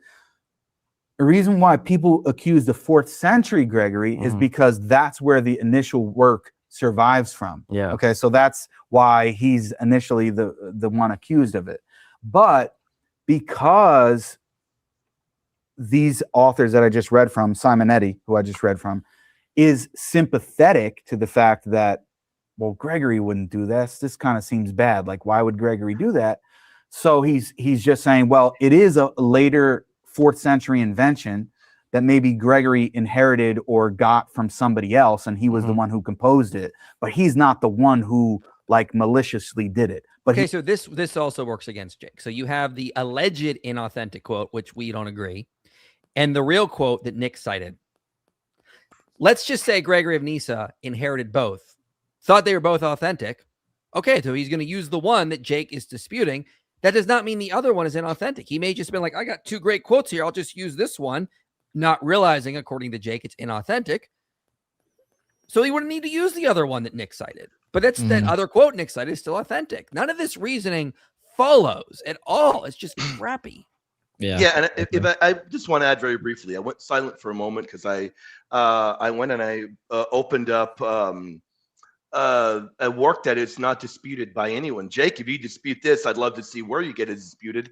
His letter to Origen, over and over, his address to Origen, over and over, Jake is saying, well, why would somebody have to create this? And he is indicating that this would have to be forged because these beliefs in Gregory the Wonder Worker, as he's clearly hinting at, these teachings don't exist in authentic works of his. Well, he's wrong. Open up this particular work, Jake, on the address to Origen, and he flat out says about the Son, our soul's champion. First, he calls God the Father, God of the universe.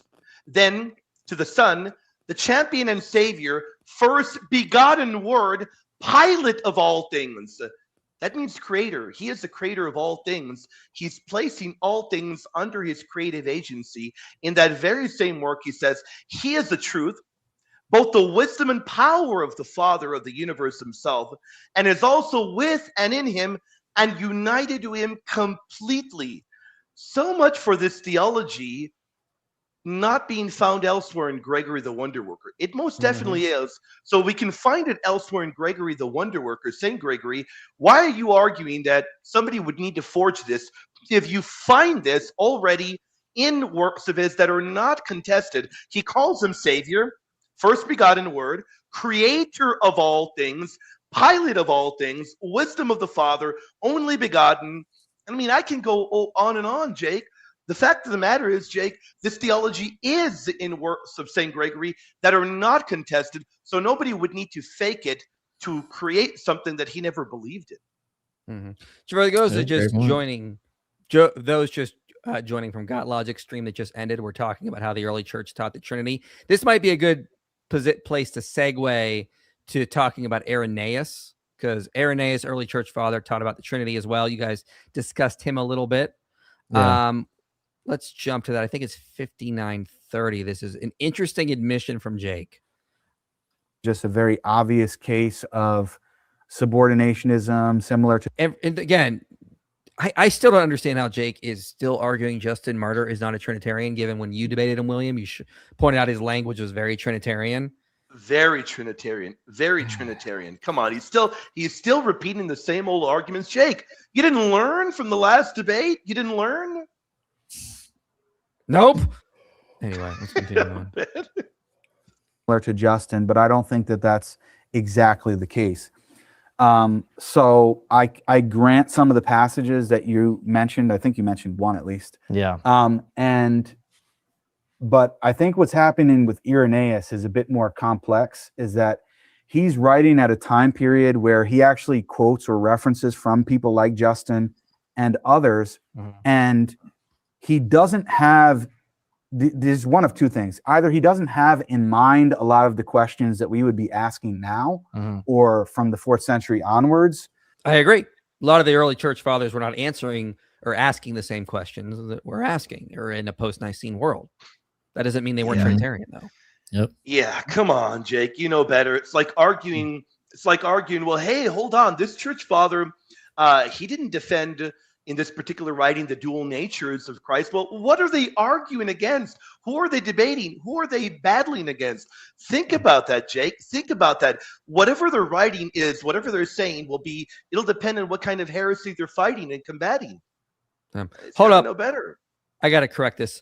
404 the like button, Bear Loki. 444. No, it's 434 the like button. Surah 434 that like button. Don't Surah 434 your wife, but 434 the like button, as we say here.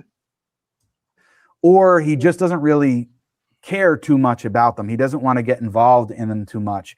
And a lot of scholars make this argument based upon the case that when he talks about the generation of the Son, he actually disagrees with the analogies that Justin and others would use. He says, and I'm paraphrasing basically the idea of the speaker and speech, like on the tongue of God. He says that this is not, you can't say this, that this is, I'm paraphrasing what he's saying, but he doesn't believe that these analogies are right. And he says it's totally ineffable. We shouldn't talk about it at all. And so he doesn't ever really clearly affirm the doctrine of the eternal generation of the Son. Mm-hmm.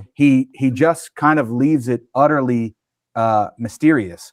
So I think with Justin is he's not really, Irenaeus, he's a bit more nuanced in that he's not even trying to answer a lot of the questions, the later philosophical questions that would be involved regarding the doctrine of the Trinity. I fully grant he believed that the Son was God. You can even say that he was eternal in some sense. I grant that, but I don't think he has a clear doctrine of the eternal generation of the Son. And because of that, that's why some scholars think that not Justin, keep talking about Justin, but that Irenaeus actually seemed to have a kind of modalistic doctrine that the Father and the Son there was not really an eternal generation, and then later at a point they clearly get distinguished from each other. So this is my sort of view on Irenaeus, but I do grant that there are passages that. So there you have it, William. In preparation for your debate with Jake, he seems to think that Irenaeus was modalist. But he's about to grant right now that there are passages that seem to be Trinitarian, which is good. Yep. Yep. Okay, let's get ready for that. Brace yourself. That do seem like they're consistent with later Nicene ideas. Okay. All right, let's back that up. I just want to hear that again because that's interesting. Irenaeus, but I do grant that there are passages that do seem like they're consistent with later Nicene ideas. Okay. So I mean, Amen. Okay. Oh wow, wow. W confession. Okay. Now he did say there seems to be. Maybe he'll argue that if you take all of his works together, you get a modalistic view. I don't know how he's going to be able to do it. I read Irenaeus and I'm just like, okay, obvious Trinitarian. Like, it's just. But of course, I say the Yeah. same thing about Justin Martyr, and Jake still denies that. I mean, like, my goodness. I mean, when he says, but the Son eternally coexisting with the Father, I guess he's just playing around there, guys. He's joking around. He's joking around. Yeah. He's got his fingers crossed, guys. He's joking around. Guys. He doesn't mean it. He didn't mean it, guys. He didn't mean it. It's opposite day. Yeah. Interesting stuff there. But okay, so this is very different from Jake 3 years ago. And I've said Jake has been maturing. He's being a little more humble. But here's what he said 3 years ago. Christianity. It does, because as you said, the doctrine of the Trinity doesn't come until the 4th century. So why? No, there were people teaching it from the beginning. Justin Martyr Robert, wasn't I let you talk. You're interrupting me now. Listen, as I said, you just said that the doctrine of the Trinity came about and was established at the Council of Nicaea in the 4th century in the year 325. We can talk about it another time, because we would actually like to talk about theology. We want to talk about that 95%. So maybe we can do that another time. But the point is, and I challenge you, and I will be happy to debate this another time, that in the first 300 years of the church, you do not have a single church father, whether it be Justin Martyr, Irenaeus, if you want to go to Tertullian, although some people think he's just a church writer, down through the line up until the 4th century, they did not teach the doctrine of the Trinity, and I will defend that position anytime, any place. Okay. Except for with me. Well. How long ago was that? 3 years ago? That was 3 years ago. 2023, I believe it was almost. We're coming up on the 3-year anniversary of that interview. Yeah. Amen. Well, I'm glad he changed his mind. Yeah, I mean, good on him. I think that's a sign of maturity and honesty. If you change your mind and you say, okay, well, actually, there does seem to be some quotes, but then he's arguing a lot of these quotes are later forgeries. What's the evidence? Well, it's because those doctrines did not exist yet. Are we going to take the Dan McClellan route? Well, those doctrines didn't exist yet, so they have to be later forgeries. I hope not. That would be pretty bad. That would be a really, really dumb argument.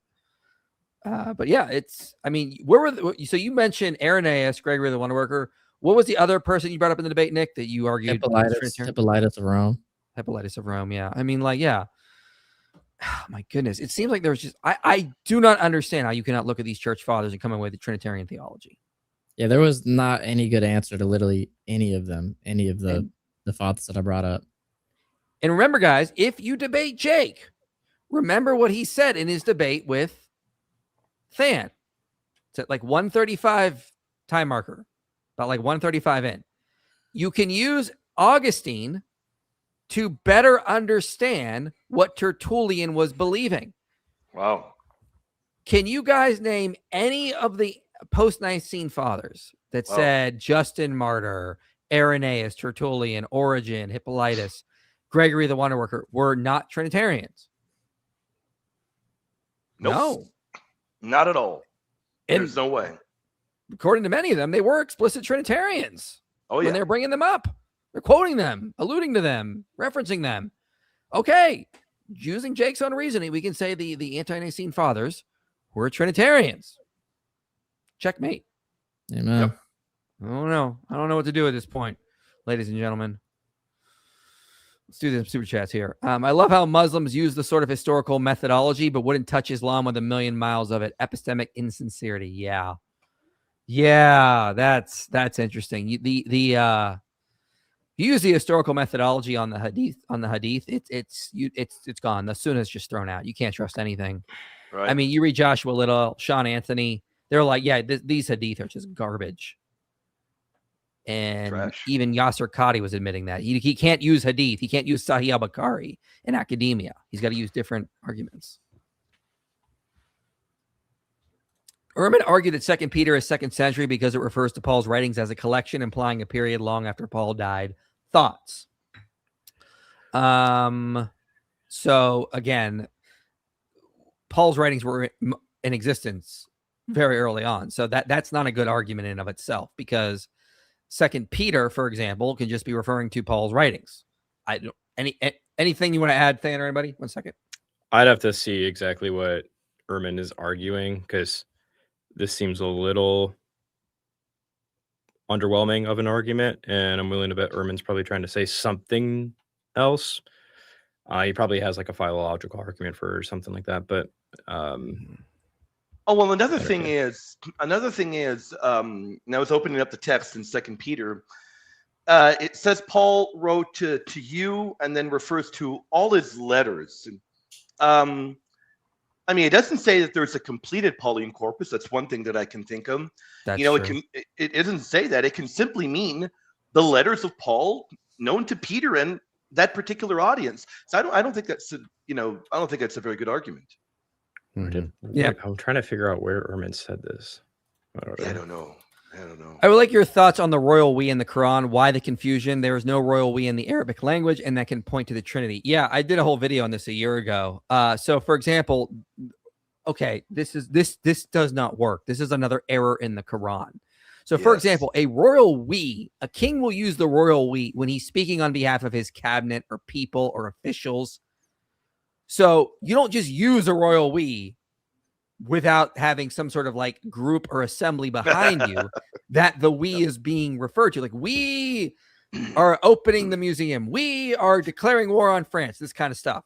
So who is Allah speaking on behalf of? He's using the royal we. Yeah. Now, in the Sirah of Ibn Asad, Christians come and they bring this argument up to Muhammad, and they're like, ha, like, this is and so what is Muhammad's response? Is Muhammad's response, no, it's the royal we? No, he says, it's a mystery. We don't know what Allah means by this. Allahu Alam.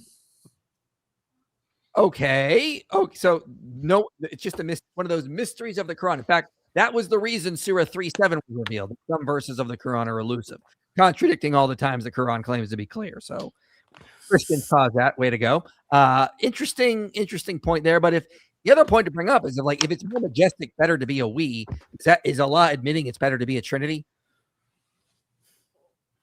This is, again, another huge error in the Quran. And no, it's not a royal we. If it is a royal we, you're admitting there's partners alongside Allah. And Muhammad's response was, it's a mystery. But it just points to the idea that it's more majestic, better to be a plurality than a singular. So it just doesn't work. By the way, let me give a shout out to Daniel. Daniel is a great Christian. He's fluent in Arabic. Every now and then he comes into my show. Every now and then he'll come in my show, and believe it or not, he has caught Islamic apologists, and he's gotten them, trapped them multiple times. In particular, there's one debater I mentioned earlier, that Daniel guy, who claimed to have translated the Quran into English, a great translation. When Daniel began to challenge him, the Muslim admitted he didn't even know Arabic very well. Interesting. So there you go. There you go. Yep, it'd be like that sometimes, ladies and gentlemen. It'd be like that. Let's see, where were we? Come home to Christ, Jake. Absolutely. That'd be really, really good. Yes. Hey, Than, I need resources to try and run the Bayesian fine-tuning argument. Where should I go? Where should this... All right, use your nerd language and explain what to do. If you want to run the Bayesian calculus for the fine-tuning data, Luke Barnes is a good source for fine-tuning, and I would say read Richard Swinburne's book, The Existence of God. He goes through a Bayesian argument for theism, and he talks about fine-tuning in there as well. All right, there you go. Someone donate to this man's some Tim Tams. What? Yeah, you guys have never had Tim Tams? No. They're delicious chocolate from Australia, man. Thank you for that donation for Tim Tams, Mindforged. Oh, I may have when I was there. Now that you mention Australia, I bet you have, man. They're a staple over there. I bet you have. I think I did. Yeah, they were all right. But yeah, they're good, man. They gave me the freaking, what is it? The runs. No. No, the stuff you put on the toast, the super salty stuff, whatever that. Oh, don't tell me you hate Vegemite. Don't tell me you don't like it. I loved it. No, you hate Vegemite. No way, man. Well, hold on. How much did you put on it? A little. It was awful. Oh, really? A little. Okay. All right. Oh man. I'm good. I will be happy if I never have any Vegemite. Fair play to you. You did try it though. Fair play to you. I'm gonna look that up. Vegemite. Yeah. Oh God, no. And the worst thing is when you get off the plane, it's like they make you try it. Like they're waiting at the airport. I brought the Vegemite for you, mate. Hey, try some. It's like they're so excited about it, and it's just like a salty mess of insanity. I hated it. It's like the first thing I had to do when I got there was try Vegemite, and I'm like, oh boy. They told you had to try it, right? They told you had to try it. I'd try it. Like that's literally, good, it's man. like I liked going it. through What customs, does it and taste they're like? like such a salty, bittery mess of nonsense. Chicken, man. Tastes a little bit like chicken. It's good Yes, stuff. a little heck? like bad chicken, rotting chicken. It's like chocolate. No, it's not chocolate. No. No. No, looks Nick, like it. don't taste it thinking it's like chocolate. I'm being kind to you. Don't do that. Yeah, it's awful, and like it's like you're going through customs. They're like, "Where are you coming from, Mike? Did you try the Vegemite yet? Here you go. If you haven't, like they give it. It's like they're obsessed with it down there. It's weird. Oh, Cult. man. Oh, man. Randy says, "Such great defenders of the faith on one stream." Oh, hi, Mike. Thank you. Appreciate that. Dang. I don't know what I was going to say. So hit that like button and sub to the channel. Absolutely. Absolutely. Hi. Okay, perfect. Yep. Okay, perfect here. Perfect. Mr. Albrecht, what do you think of microchimerism? Microchimerism. Okay. In reference to possibly strengthening the case for Mary's. That's Yeah. Oh, that's Right. interesting. Yeah. No, I don't know. You guys, maybe some of you all like that. I might disappoint people. I might disappoint people here, and I've disappointed my fellow Catholics before. I don't like the argument. I just don't like it. It says that now I'm a Catholic. I believe Mary was bodily assumed into heaven, but the argument itself says that part of the reason as to why it had to have happened was because fetal cells from Jesus remained in her, so she had to be. Well, that's not part. Number one, that's not part of the Catholic teaching. And I know Nick you're Orthodox, right, Nick? Yeah. That's also, it's not part of any ancient tradition in any fathers. I fully believe in the assumption, but if we're going to go with that logic, we can find a number of issues with that. If people are going to argue that because there's some DNA, I've read that's primarily part of the argument, because there's some DNA that has remained, that's why she had to be bodily assumed. Well, if we're going to take, we're going to believe that the shroud is real, and believe that it contains blood material associated with Christ, well, that would mean that the shroud would have to be assumed into heaven as well. And you know, I can find all kinds of inconsistencies.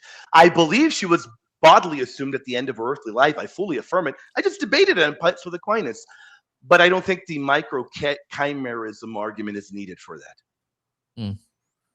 But guys, Mary was a Muslim, don't you know? How to marry him? No, she clearly was, and we have Dad the was powerful. Imran, man. Dad We have was the Imran. powerful. Yeah, exactly. We have the powerful proof. Mary was a Muslim. So many This times, but I'm going to give lovely you the. lady gives us a very powerful. Was argument. chosen because she was pious, mashallah. She's always depicted in an outfit like this. I was like, okay. See, proof. She's a Muslim. She's always depicted in an outfit like this. Oh my goodness. Just- Oh, Welcome to Jesus Islam, is watching all this, and he's just like, "Why are you guys talking about my mom like that?" Yes, pretty much. Thank you, Pastor Tony, loyal member, gifting 10 Inspiring Philosophy memberships. We appreciate that. very kind. For Nick, why do you take the Yohanan comma to be authentic?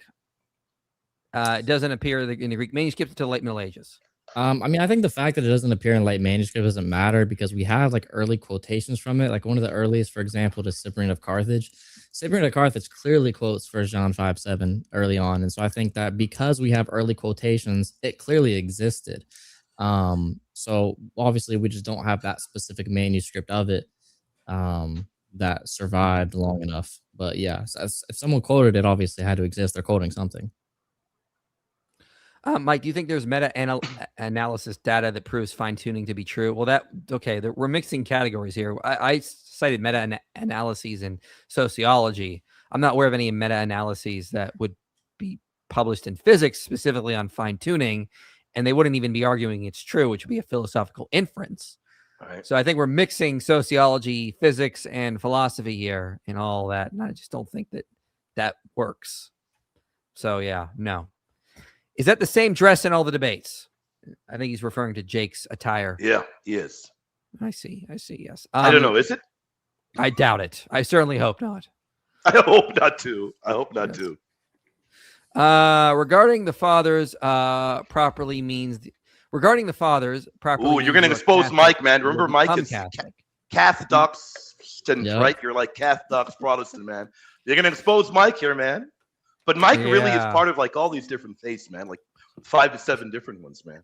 I'm a 7-day Adventist Mormon. Everyone knows that. Yes, that is what I've heard lately. Yeah. Listen. So reading the fathers properly means you are Catholic or will become Catholic. May all mankind submit to the king. Listen, here's what I'll say about I will not confirm or deny my denomination for a couple of reasons. One, I don't want to cause more infighting. That's not the focus of this channel. It's about bringing people into the church. And then we support all denominations that teach the essential Christian doctrines. But the other reason is I just want to keep the church that I attend safe, given all the attacks and publicity and nonsense. So yeah, there are people that carry in my church. Look, man, he's a Reformed Mormon. There you go. Yes, there we go. Reformed Mormon. So there's plenty of reasons. It's just you don't need to know. There was somebody who recently dropped a Substack saying that, God Logic and IP should reveal their denominations. And I just loved all the comments saying, no, they don't. We don't care. Like every comment was against them. And I'm like, yeah. Oh, look at that photo. What did they do to me, guys? Oh my God. Bro, they made you into Jake. This is the proof that William's gonna become Muslim soon. This is the proof. Oh man. I gotta tell you guys, this is highlighting all the people on my channel. They're total haters, man. They are. They absolutely are, yes. I can disprove the micro thing question. Mary was bodily assumed into heaven. She did not ascend into heaven there. Why do they keep calling you Poopy? Because one time during that debate against that Muslim, somebody called me the show, and in the background, her young child called me Poopy like 100 times. So these guys, man.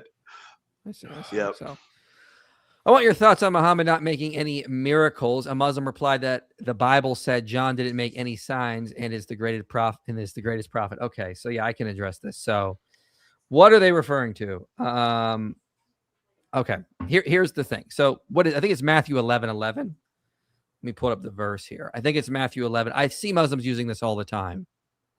So I just want to address this now because it's a really dumb argument. So Matthew 11. Pretty much all of them are. They're really horrible arguments, man. Truly, I say to you, among those born among women, there has not arisen a greater prophet than John the Baptist. And they go, you see? John the Baptist is the greatest born among women. Well, if you read it in context, notice what he says. Yet the one who is least in the kingdom of heaven is greater than he. Pause there. Are we not in the kingdom of heaven now? Yes, we are citizens of the kingdom. So he is contrasting people that came before him and people that come after him. Clearly, Jesus is greater than John because he's contrasting the initiating of the kingdom with his ministry.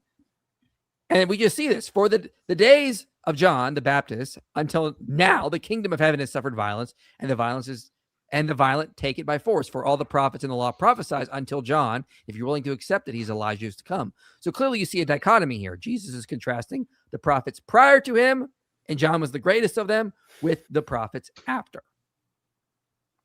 So that's the first thing. Now, on this super chat, I want your thoughts on Muhammad not making any miracles. A Muslim replied, the Bible said John didn't make any signs, and that he's the greatest prophet. Listen, we don't say someone is not a prophet if they don't do miracles. We don't say miracles are necessary to be a prophet. I don't think Hosea did any miracles, for example, or Micah, for example. But the problem is that the later hadith say Muhammad did miracles, but the Quran clearly denies him doing miracles. Surah 29:50-51, for example. Like they ask for a sign and they go, well, I'm not going to give you a sign. I've given you the Quran. And that's enough. He's just a messenger. He's just a warner is what it's saying. So when you look at that, that clearly shows that Muhammad contradicts the later idea that he did miracles. It's just showing a contradiction in the Islamic thought. Yeah. And that's a great point that you made there. Just to add to that. Yeah, you're right. A prophet can be incredibly great without performing signs. It's very clearly laid out there in the Bible. Mm-hmm. Yep. Mike, you misunderstood me. I'm saying I found a meta-analysis data for the fine-tuning argument to be true using Grok. Okay, well, email it to me, Michael at inspiringphilosophy.com. I'll take a look. I'd be interested to see who published that and what they're trying to do here. Because when I read meta-analyses, are mostly in psychology or sociology. I've not really read any in physics. I bet Muhammad couldn't beat John in a race. Well, he was very fast. John was a track star, man. Oh yeah, very fast. All right. Anything else you guys wanted to make sure we covered, Nick? I can't remember if there was something else you wanted to cover. If you went through all the timestamps, I think we're good on those. I mean, again, it's a lot of monologuing from him. The main things I wanted to show is, number one, he admits John is or Jesus committing shirk in the Gospel of John. Number two, he wrote a book on the Trinity, and the very first quote that I bring about the early church fathers, he's not even aware of it. This is his first time ever hearing of it. And then number three, every other person that we brought two other quotes, and both of those quotes as well, he admits that there are some passages that teach the Trinity. So I think overall, I mean, it was absolute kill shot to his position. Yep. There was a lot of problems, man. You combine that with the Islamic dilemma debate I just had with him a week prior, it's over. I mean, yeah, it's very bad. Yeah, well, the fact that we have him now conceding to so many things and admitting he has to look into things deeper, we're getting a different version of Jake. And I think Jake knows, as he's losing debate after debate at every turn of the corner, he's going to have to go back to the drawing board. But let me tell you one thing, Jake, you're going to eventually just have to become a believer in Christ. Yep. Yeah. Amen.